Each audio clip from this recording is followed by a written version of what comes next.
Well, as much as it's rained, it seems like a pretty good time to talk about keeping those nutrients in the soil if we can at all possible. And so joining us now, actually with Growmark, their Director of Nutrient Management and Environmental Stewardship, Dr. Howard Brown. How are you today, sir?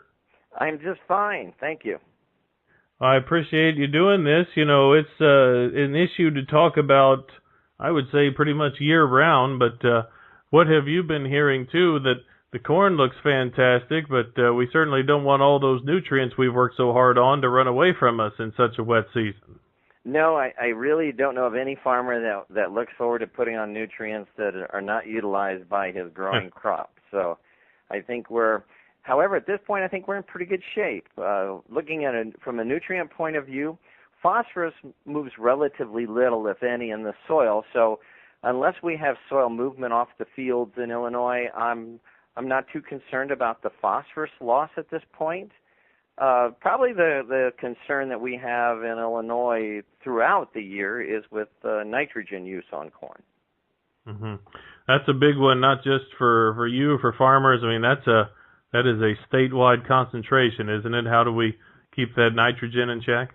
It is, and it goes to this. It's the same train of thought with nitrogen as I mentioned for phosphorus and all nutrients. The farmer only wants to use what is needed to optimize his yield, and nobody looks to put any extra on.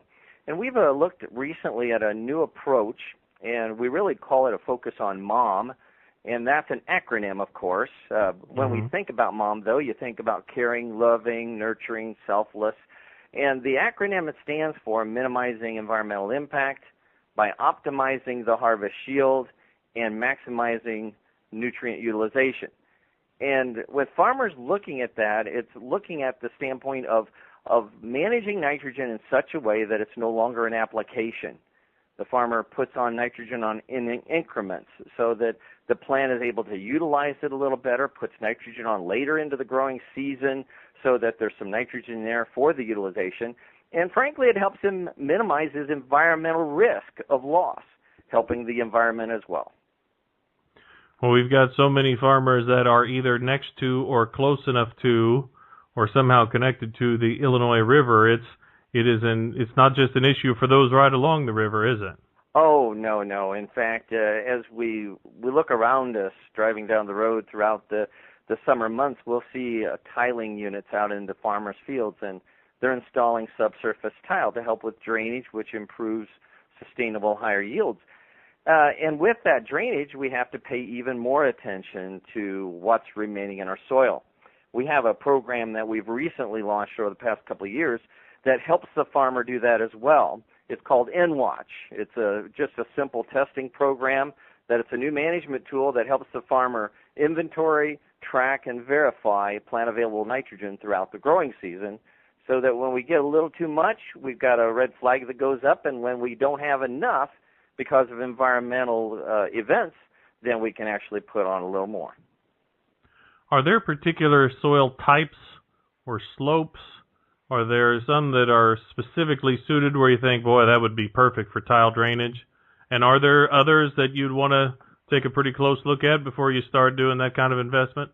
You know, when you look at Illinois, probably the focal point of drainage is in what we call the poorly drained darker soils with high organic matter, where the water can move through those soils, not real easy, but they can move to the tiles. When you go down to southern Illinois, and those fellas have to manage at a higher level because their soils have a much higher content of clay and silt, and it's not real conducive to tile drainage. So when you go down to the southern part of the state, a lot of those are still looking at surface drainage and maybe experimenting with tile drainage, but probably not for the most part. Have you studied cover crops very much, and what kind of impact have you found those to have so far? Okay, the answer to your question is no. However, when I look at cover crops, and I know there's a lot of interest right now in cover crops. In fact, it won't be very difficult to find a meeting that will help talk about cover crops and management of them. However, I look at cover crops specifically as a tool in the toolbox for the farmer. Now, if we talk about nitrogen management, when we come around to harvest time, if there is no residual nitrogen in the profile, then I find it difficult to use a cover crop to reduce nitrate loading when there's no nitrates to load. However, if we use a management tool such as N-Watch at pre-harvest, we take a soil sample of the upper 2 feet of the soil profile and we find a high level of nitrates.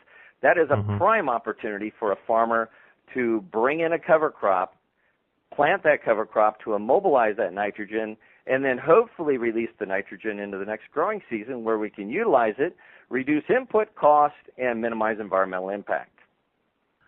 What have you seen too? Because as with your title for GrowMark, and GrowMark covers so many states, not just Illinois, are there similar discussions or themes that you've noticed from many, especially the Midwestern states that have been working on these things?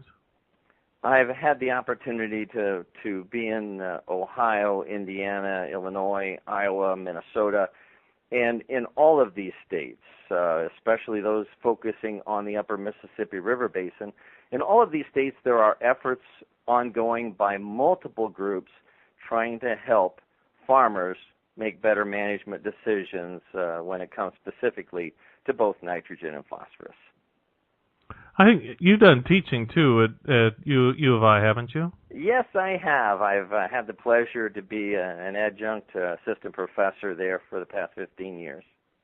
Yeah, it's an interesting thought that as someone who is a fifth generation on the farm, certainly most of your students had a pretty good grasp that even though they have a good chance of taking over a farm at some point, they certainly don't take those things for granted, whether that's nitrogen in the soil or nutrients or anything with that too, that they understand they've got to preserve that for a long period of time. It has been such a pleasure to be involved with the educational system in Illinois and to have students that will come up just randomly and introduce themselves. Since most of the classes I teach are online, I never have a chance to see their face, but that introduce themselves and telling me that they're utilizing the tools with nitrogen management, N-Watch. They're adopting those practices. They're focusing on mom, and they understand the fundamentals of applied agronomy. And if there's nothing else I can emphasize, it's just like basketball. You have to learn how to bounce the ball before you can play the game. And it's strategic for everyone involved in agriculture at the farm gate to know the fundamentals of applied agronomy so that we can direct farmers the right way. Right. You're part of the Illinois Nutrient Research and Education Council, which, first of all, who's all on that council? I mean, are there producers as well? I assume there are other industry types that are part of that? You bet. In fact, the council is loaded with those that are on the front line of agriculture.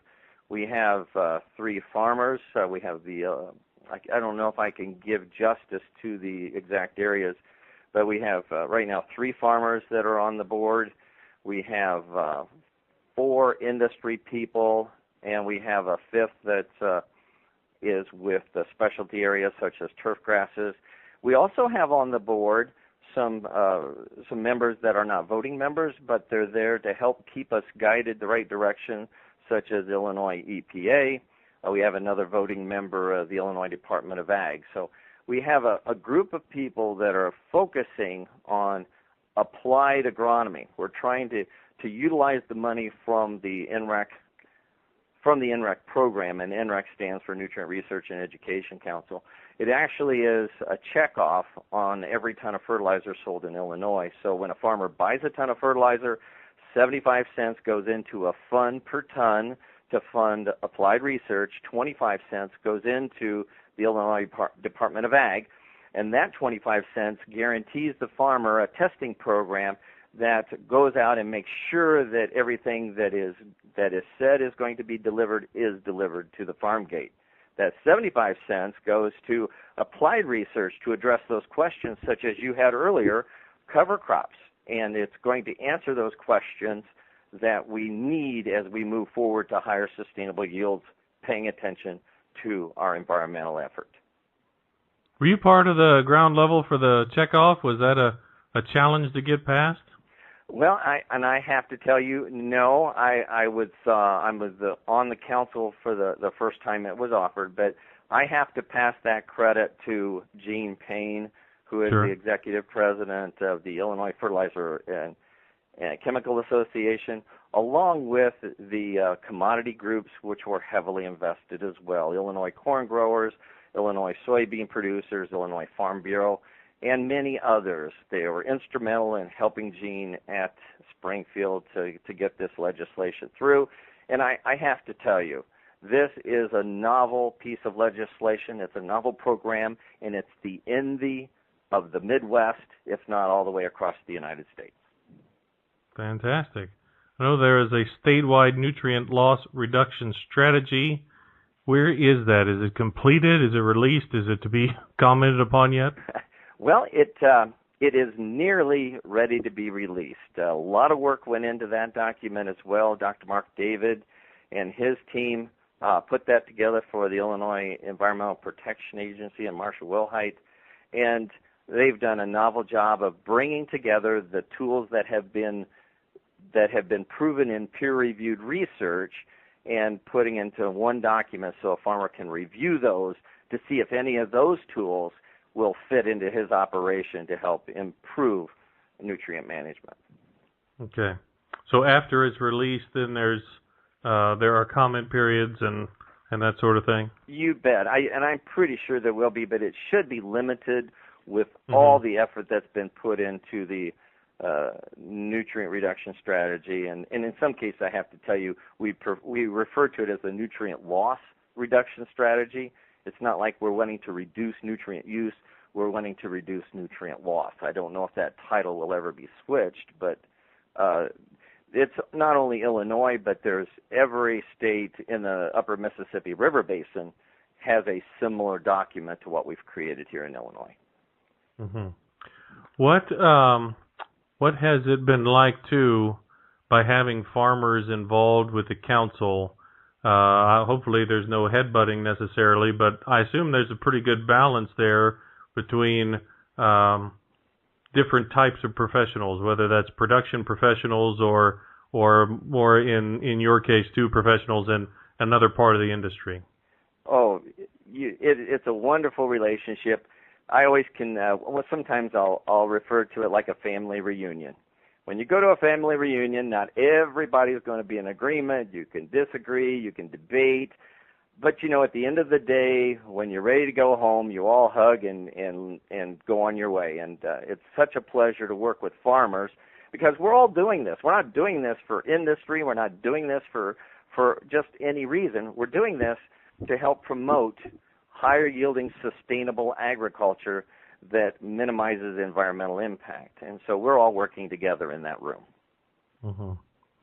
I assume this is a good time for soil testing. If we haven't done it recently, or as soon as we can get out when the fields are dry enough, what do we need to be looking for right now? Well, if we haven't done it recently, anytime's a good time from here forward. But usually a farmer will pick the time of year when to sample. And when is the best time? The best time is giving himself enough time after the samples are collected to sit down and evaluate the results. So if I were putting on fertilizer in the fall of the year, I would be out right now pulling my samples, getting ready for preparation of nutrient management planning over the summer, and then put my applications on the fall. If I'm going to put fertilizer on in the spring of the year, then I would make my plans to pull my samples after the fall harvest, and then I still have plenty of ample time to sit down with my certified crop advisor or my consultant and talk about the plans for nutrients the following year. Sounds good. Thank you, Howard. I appreciate your time. Well, you're more than welcome. I'd love to help you out whenever that opportunity comes up. Dr. Howard Brown, who some folks probably know from his time as a adjunct professor at University of Illinois. His full-time job and his new title is Director of Nutrient Management and Environmental Stewardship for Growmark, and is part of NREC, Nutrient Research and Education Council, saying it's all about MOM, minimize, optimize, and maximize, MOM, minimize environmental impact, optimize yields, and maximize input utilization. The council, INREC, was funded by a 75-cent per ton fee on all fertilizer sold in the state, has awarded grants to fund projects that will, among others, determine how nitrogen management systems used by farmers may reduce losses of nitrogen through tile drainage and increase crop yields, update crop removal numbers for phosphorus and potassium to ensure sound agronomic recommendations for replacing the nutrients in the soil after harvest, and support the Keep It for the Crop and Discovery Farms outreach programs, as well as other things, including evaluating benefits of cover crops and measure the impact that they may have on reducing nitrogen losses in tile-drained fields, among other things. It's fascinating to watch how an organization can make great strides through fundraising in a state that needs all the fundraising help it can get. It's good to see that agriculture is a very good example of how to properly raise funds and then distribute those funds, use them in a way that helps as many people as possible. Stay tuned. We'll have more next on Good Time Oldies 1290 and 102.7 WIRL and 1290WIRL.com.